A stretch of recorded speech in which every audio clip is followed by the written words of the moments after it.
دما و خوش به پودکست که تایبت جوارا پیش کشت کم یک کمین پودکست من دجیانا من یا روزنامه گریده نزانم به چه و در کفه لی میوان من گلکی تایبته میوانه که گلکی هجایه اگر میوان باش به بگمان و اف پودکست جی باش در کفه کیه بلکه هون مراق بکن هون همو ناست کن همو کرد ناست کن هون جی حزد کن و لدنگی بهستیه و گلک جاران جی او ده تلویزیون ده دیتیه گلک تایبته براستی چما من افکر میوانه خواه جبرکو گلکی ناس کریه من حس کر هونوی بخوان ناس بکن یعنی تایبت من دیاوی ناس بکن شخصیت آوی ناس بکن زارکتی آوی ناس بکن همو آلین جیان آوی ناس بکن جوان حاجو میوانه منه جوان بخیراتی گلک سپاس چه هایی؟ باشی یک رو برو از این جوان جاره یک کمینه جوان هز باشترم والله باشترم جوان جاره یک کمینه از تشتکی ویرنگی میکروفونه که لمبر خود بینم یعنی تشتکی جوان ام فیر نبونم ام کرد فیر نبونه. تکنولوژیا فلان و بهوان ام فیر نبونه ولاتی ما هبانا کردستان دولت بانا صدی صدوی حالی مناف حال بانا ام جیمیل بر میکروفونی ولو خوشک می دنگی خو می هلدابان جوان من ایرو ویدیو یک دید بله تایبت جتر بس بیاتیه دوی تلفن آمده پشت ویل سر تلویزیون در کبه ویدیویا مالا کتلیج دایک بویه کولان انتلی مزن بویه گنده تایه باجاره تایه مالا کتلی چی بویه ولی مزن بویه کس دیت نبوجو مال والا بو یا تزانی ملیک داری که از پر خمگین بوم یعنی کس من پرس کرد کی گوتن کس لیتنه کی نهار المالا ویا جوان افتشتين هات البحث كي نفس هري مع الباطا مدى هاتيا افتراجيا ملطي كردا هر چهار پاشي كرساني باكور روجلات باشور روجاوا يا مخاني در بدر بونا بيخودي مانا نخاني بتلني يعني اف مأساتك كردستانية انسان غمقين دبي اللي هالو اللي هات الجندي مدى يك مالباتك عرب نبو ام كرد بون سرياني هبون وكردي هزيداجي در دورا مبون يعني براستي جندك يقولوا بهنا رومانس يجيل هات عجيب خوش بون لي مخابين منطقة ما جيجو أملي كرسانا روجافا تعريب بون بيجن يعني عرب آنين جندي ما عارضي مجمصلاندن وعرب آنين جندي نموذجين بيجن وارا شيكرن بعربي بيجن جندي تايبات عارضي مجمصلاندن ودان عربا حتى چند سالی لور مای حتى بيش صالحة لور بوی چند سال انتن الجوی مالی درکتیه يعني مالبات حمود دركت ايرو يب اصل ترسبينا تقريبا يعني بين شش مالبات معنا هذه حمود دركت ديموغرافيا ترسبي هذا هرتن يعني بو باجاركي عرب بري باجاركي كرد بو سرياني بون يعني لينها مخابين بو باجاركي عرب بو اف مثلا تعريب يجي هيجي بردوامه يعني اف مطرسي هم روجافا هيا يرو اف دحف يم الفرم لهوليرما او مطرسي الهوليري جي هيا دهوك جي هيا سليماني جي هيا از يعني تخوازن بلان دجمني مزعفن يعني افهر شهر دولت بله وتايبت ايران وتركي يعني دولتين ما ظنن هيزا وقوتا وهاي تخوازن فا اف دسف كفتيغو دسي كرداد انا باشور وروجافا يعني تعريب بكن كردا بغنا كيم نتوا هم الباشور هم روجافا جبر لوجيت في كرد اقدار بن في مسألة ده سياسة مداري كردا في اقدار بن في نين قلتشكي ولو ببي اما هين قلكي باقف مثلا منو تهجون قلكي دريج يعني احتمالك ام سيزده برنامج چه بكن سيزده بودكاستان چه بكن تزاني از خازم جوان حاجوي زاروك ناس بكن زاروك ها يعني زاروكا ميجي وكا زاروكا هر كردكي وكا تايكا وكا بار كرد ما يعني زاروكتي هر كردكي شو ولو ما بليسكاد ليستن دورا هناك هيك ما ظن بلوكيد ليستن البر رونايا هايوي لمبه تنبول دم كهرباء نه يعني از قهام نا وقتی من كهرباء هم كهرباء هم يعني وقت زاركتي هر كردكي هافينا ام ناف چندم چمك هبول ترسبيه دم ام هافينا ام ناف چندم شورم مصوبايت كه دایکاتا بزور تدبی تدیب برای وسابو دایکاتا جی بزور تجدر و دکشان دی اندر مال آره او تدي ندخل من زيدا مش درفة بن ندخل صبرا مش المال تندات دایکاتر يعني هناك خطين صور دادانين اللي قال فلان كسي بدا بستينا اللي قال فلان كسي ندا ونستينا يا حال بتهار مع بعضك يعني هاج زارقي هنا هر كردك هر مع بعضك ولا يعني هاج زارقي هنا يعني تزي دايك دلي وانا نازكا زيدا حس ذكرت تشنكي دايكاتا ده حس كير از بلاغ الكسكينة اها يعني تشرد بوي شرايبو براستي والله لانها تشري خد زور انها علم بلاغ المدينه بقوا قوتنا ما ناجي نظام نهات شوي يعني تشري خد كسيد ديانا ليت زاروكي شرود بوي يعني تشري خد زاروكان اري او عنادي جمع هبو ادبجم او عناديه مجي الموزيك ده ما درخست او قهر انها موزيك قلك جرس بيجم نبس والله حسكرنا واحساس وهست والرحى هلبة الموزيك اول شيء موزيك رحى موزيك عشقة موزيك افينا موزيك هستن لبرنبري ويجي موزيك عناد فيها بيت موزيك ده في تنديته ده بيت يعني وافنا شو موزيكا الموزيكا كردي ده تشورنين يعني موزيكا الروك ده مثلا تبيني او تندو توجي درد كبي هم بانسترومنت خو درد خن جيتار باز جيتار درامز هم جي بدنگ وهم جي تكست يا جو هاتين بيساندن يعني نمونه وك جنرال كي ترسونا ظالمه كي بانصاف ديوارين قالن ببنجره دني كان في سرانه بواكي وك رومانس بيجي في دويت تنديه وعناده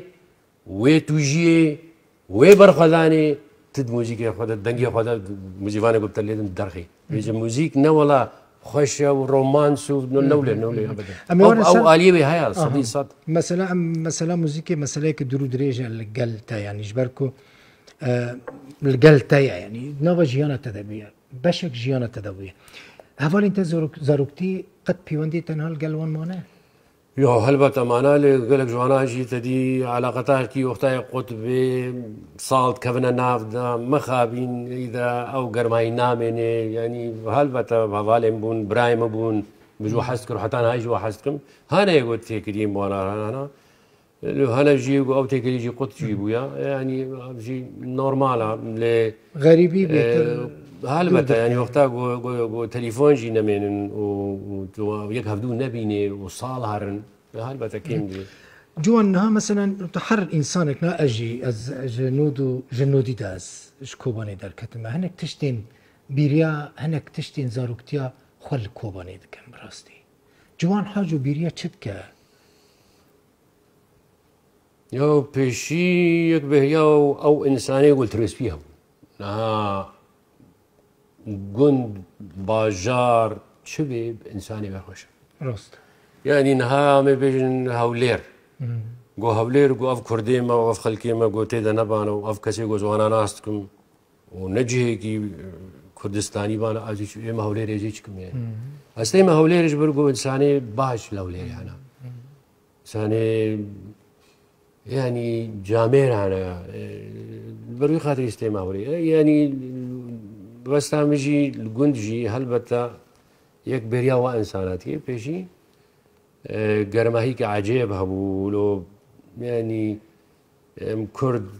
مشكلة شيء ندبون بروبليم ناف ما درنت كتن برنبري سريانية جيت بروبليم نبون جياني سريان هبون يا شاوا نيفي سرياني بون هون بهفربون يعني فرق جداهي لا وإز دي جي تدي أو جي هالرود هات ترسبيه قندي وابون در دورات ترسبيه من نديت ولو أو حساسية نبو يعني تبيني يعني وكا مال باطك يبو بیریا وان روژان دکی نه صديق بهريت كي شاو أدي يعني بيرانين دیوان روژان ببینی جوان هذا بهارناكم لا شو نه لا ترسبي خراب ترسبي تفكرني وكا بري معناوي شاو يا في وكا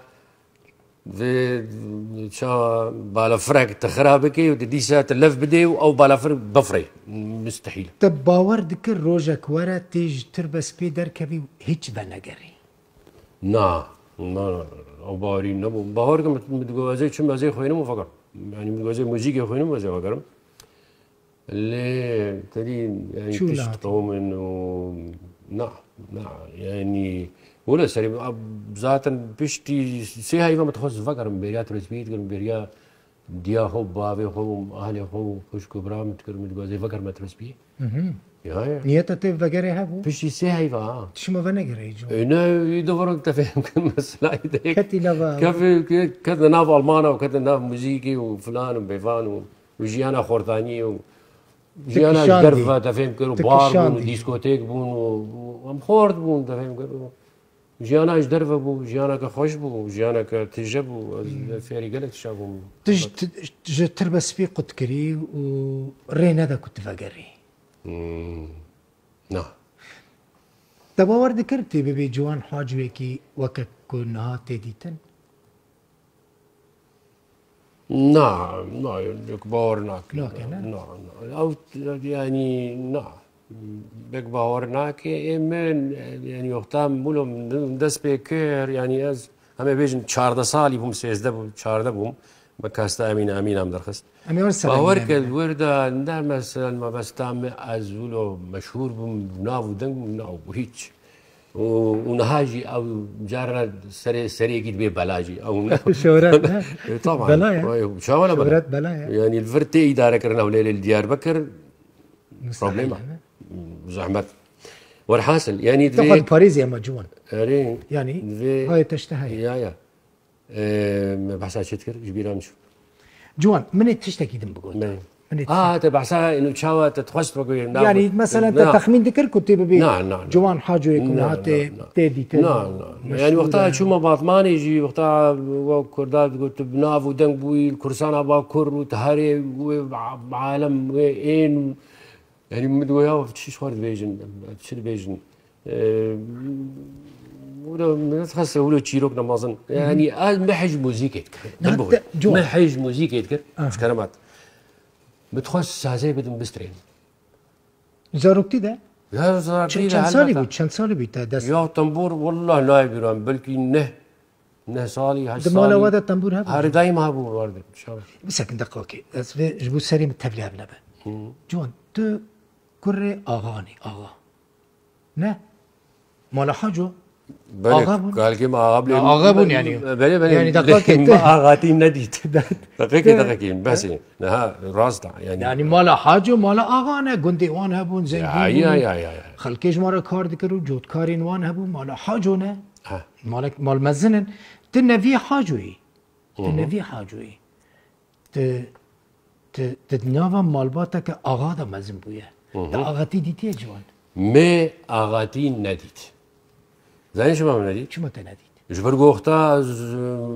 مظن بوم يعني وقتها عمري مش صالي بوم حفصالي بوم عرضي مش بصاندن كيش وستاند دولتها سوري بصاند اها بارتيا باس ودولتها حكومتها سوري بالمصاند حموش وستاند حمو يعني او عرض وجندن زيدا نمان ما حمو نيك شواج مرناشتن هذا جميع اغاتي نديت ام فكر سر اغاتي انها اغاتي بارتشك كولتورا كردايا يعني ازنب اويكي نيجاتيف ناري لا استنى يعني اتخازم جبوي خوا استنى اتخازم زاروكتيتا يعني زوكا زاروكي اغا مزن لا غريكك بيجي نا اغاتي بارتشك كولتورا كردايا يعني ام بيجن وكا مدير ناحيه وكا رئيس مخفر وكا والي وكا كوزان شنو في دي هنا يعني او بروبليمي قول واغوندي دردوريا وهابون بروبليم حل تكرن اغا دوي دميدا هل لازم بو لهلبتا دبش آغا هبون آغای باش هبون يقو خزمتا ملطي خود كرن گندية خود كرن وهبون جي يقو ظلم وتعدائي جي الملطي كرد كرن ليه أصلا هاز بيجم قرك آغاتي نميني أو دوي دميدا ولو تخوست آغاتي لازم بوغو هبانا ولذاتا ملطي كرد آغا بجارتن يعني نقو آغا خص آغا ملطي كرد أو مالباتيان أو شخص تخستا آغا لأن ها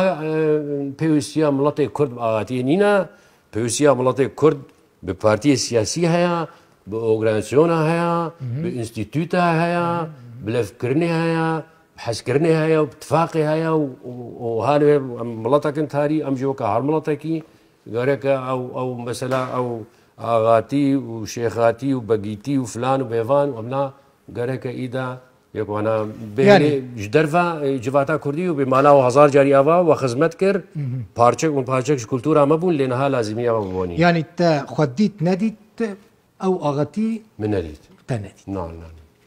بافتا باش بو نديت دمالا ودا تنبور هبو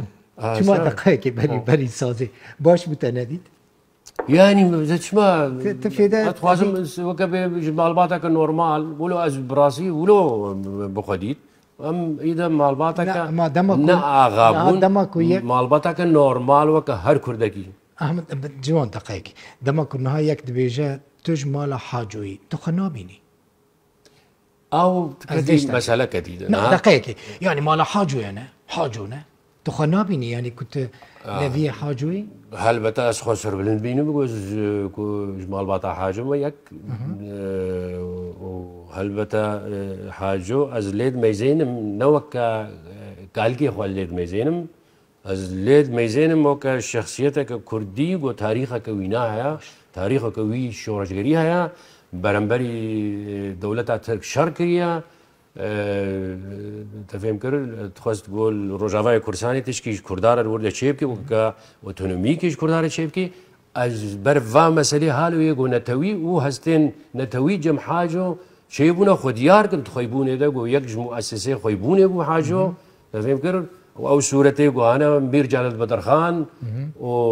تفهم كر نا فیسبوک و اشتر بیجم أو يعني جميل باشا تفهم كر حاجو هر دايم ناوانا دايم از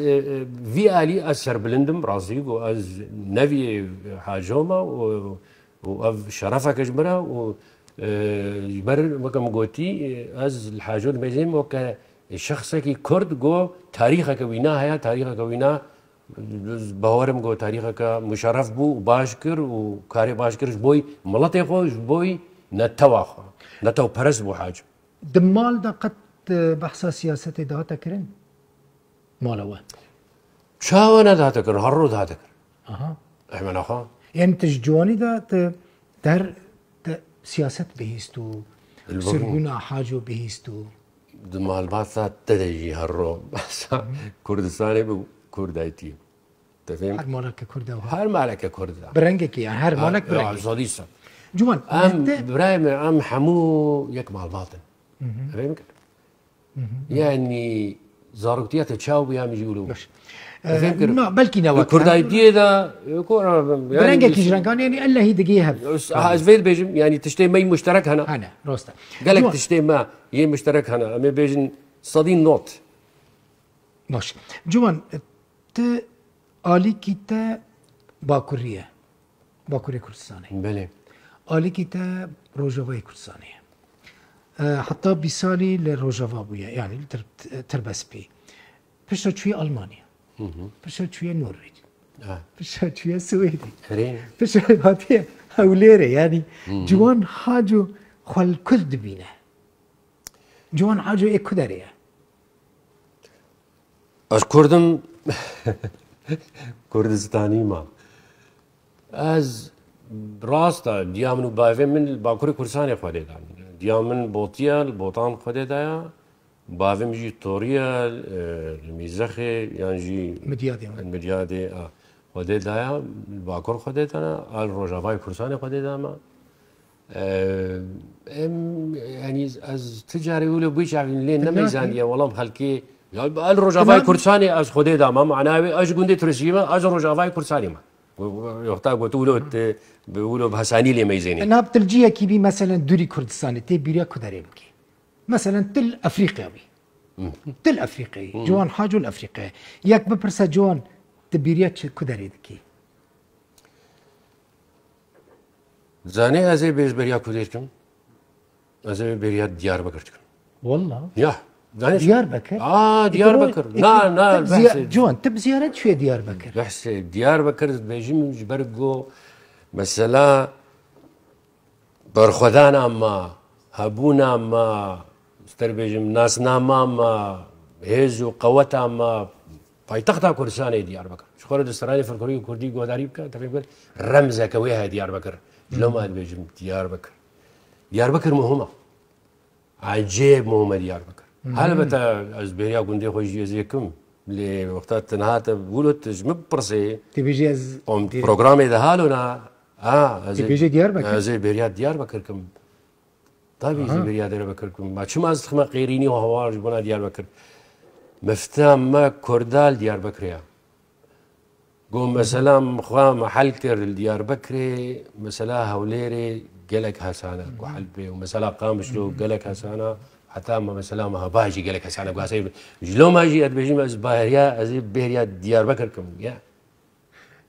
الزهر دميد خازم بحث زاروكتيا جوان بكم جوان من بآلية كي نتوي سياسي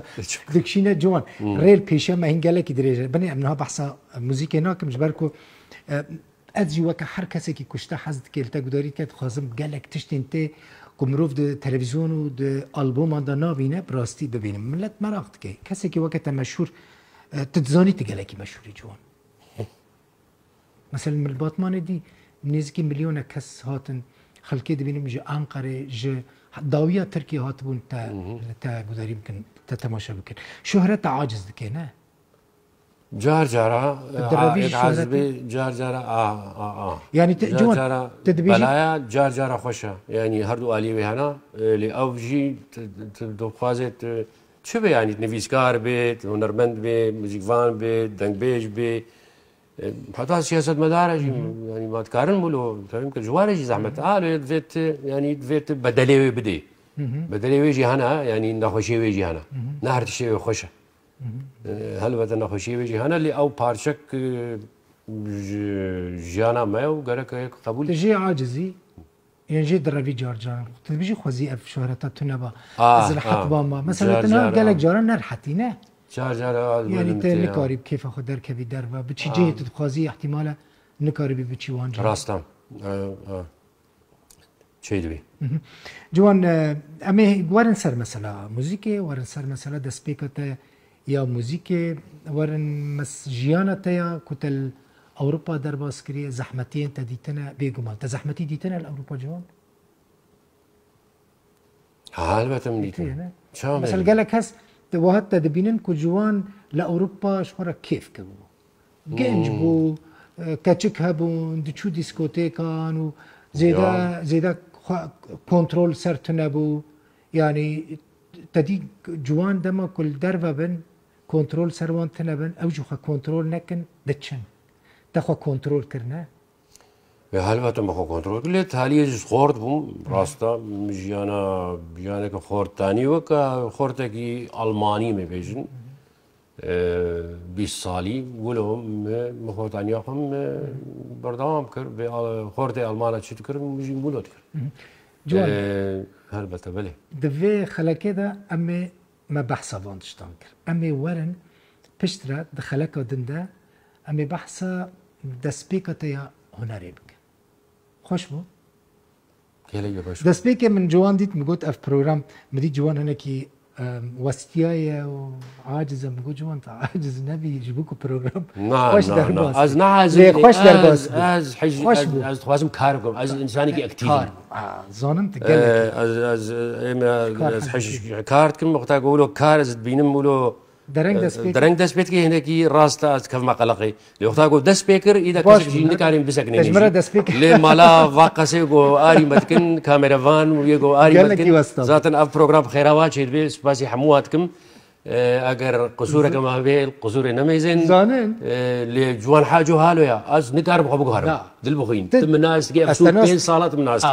دلين بصافة متشتي دلين مذهبي دافي مذهبي درتهم يا دلين درتهم نقارب فشيرم از بن طاولات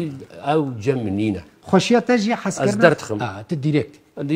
ديريكت تفناشري نعم دليت هذا شاير سر زماني ابد كيف من هات براستي تزاني اجبركو خلقا يكي في بودكاست اولي ماجي قالكي واستبون حتى كما اف جديد اجبركو تقوت برال درفا بي مال درفا براستي جانديت ل هيفيد كم دلي تابعيني ابجه ام تكرنجي بيشربوا بهرنجي اگر نا جي خوشو ما بردوام كن بله باش نام بر دسكنينن خلقا يكي بو يا بودكاست القل هنرمندي مي نافدار جوان حاجو دوان پروگرامین کو ام دما پیش جوار پیشکش بکن اما حموتشتین کو هن سر جوان حاجو مراق دکن جوار بینن بردستی و یعنی جبو کن جوان حاجو تمامی ناس بکن حتی جاره کدن خوشی دبن بخاطر وان